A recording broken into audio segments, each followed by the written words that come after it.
अस्सलाम वालेकुम वरहमतुल्लाहि वबरकातुहू। प्यारे दोस्तों, आज की इस वीडियो में आपको एक ऐसा वजीफ़ा बताने वाला हूं जो कि अगर आप सजदे में सर रखकर सिर्फ 21 बार इसको पढ़ लेते हैं तो सर उठाने से पहले आपको काम पूरा होने की खुशखबरी मिल जाएगी।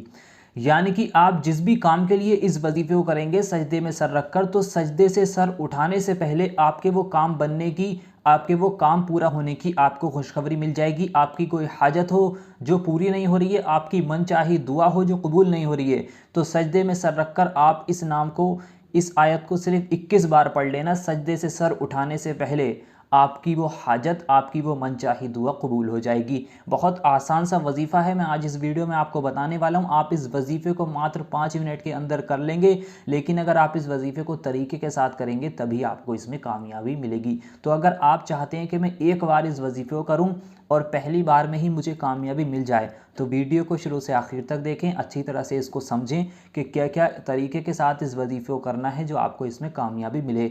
तो दोस्तों, सबसे पहले मैं आपको बता दूं, कोई भी मकसद हो आपका, आपका कोई बिगड़ा काम हो जिसको आप बनाना चाहते हैं, उसके लिए भी इसको कर सकते हैं। आपका कोई मकसद है, नौकरी का है, शादी का है, मोहब्बत का है, कोई भी मकसद हो उसके लिए भी आप इस वजीफ़े को कर सकते हैं। कोई आपकी दुआ है, कोई आपकी हाजत है, उसके लिए भी आप इसको कर सकते हैं। नामुमकिन काम को भी मुमकिन बनाने के लिए आप इस वजीफ़े को कर लें। आपका जो भी मकसद है उस मकसद को अपने दिल में रखकर, दिमाग में रखकर सजदे में जाकर 21 बार इसको पढ़ें। सजदे में सर उठाने से पहले आपका वो काम पूरा हो जाएगा, आपके वो काम के बनने की खुशखबरी आपको मिल जाएगी। तो चलिए दोस्तों, सबसे पहले ये जान लेते हैं आपको इस वजीफ़े में पढ़ना क्या है। उसके बाद में इसको आपको करने का तरीका बताऊंगा कि आपको किस तरह से इस वजीफ़े को करना है।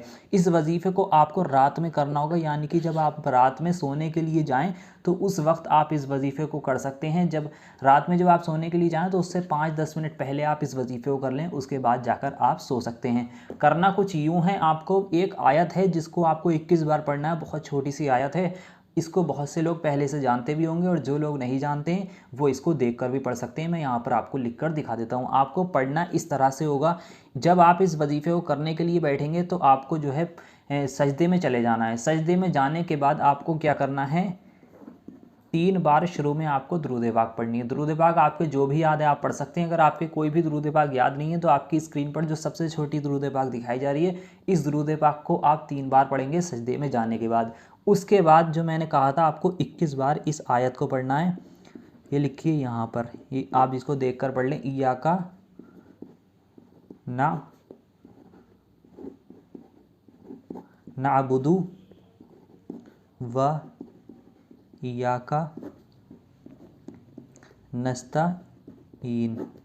बस इसको 21 बार आपको पढ़ना होगा। यहाँ से यहाँ तक इतनी आयत आपको 21 बार पढ़नी। किस तरह से पढ़ना है, आपको सजदे में चले जाना है, अपने मकसद को अपने दिमाग में रखना है। अब आपका जो भी काम है जिसको आप बनाना चाहते हैं, जो आजत आप जिस भी मकसद के लिए आप इस वजीफ़े को कर रहे हैं, उस मकसद को अपने दिल में रखें, दिमाग में रखें, सजदे में चले जाएँ। फिर 3 बार शुरू में दुरूद पाक पढ़ें जो आपकी स्क्रीन पर दिखाई जा रही है। फिर 21 बार इसको इस तरह से पढ़ें, इय्याका नअबुदु व इय्याका नस्ताईन। एक बार हो गया। फिर इय्याका नअबुदु व इय्याका नस्ताईन, ये 2 बार। इय्याका नअबुदु व इय्याका नस्ताईन, इस तरह से ये 3 बार। इस तरह से आपको यहाँ से यहाँ तक 21 बार पढ़ना है। जैसे ही आप इस आयत को 21 बार पढ़ लेंगे, उसके बाद आपको आखिर में फिर से 3 बार दुरूद पाक पढ़ देनी, वही दुरूद पाक जो आपने शुरू में पढ़ी थी। इतनी ही करने के बाद आपको सजदे से उठ जाना है और सजदे से फ़ौरन उठने के बाद आपको इस तरह से अल्लाह की बारगाह में अपने हाथ को उठाना है, दोनों हाथों को, और जिस मकसद के लिए आपने इस वजीफ़े को करा था आप वो उस मकसद के लिए दुआ मांगें। इंशाअल्लाह फ़ौरन आपका वो मकसद पूरा हो जाएगा, फ़ौरन आपके वो काम बनने की खुशखबरी आपको मिल जाएगी।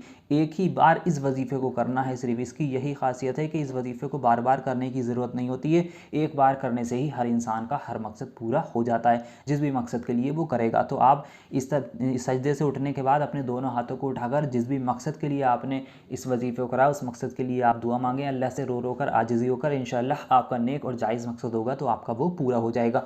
तो दोस्तों, इस वजीफ़े को करने की 3 शर्तें हैं।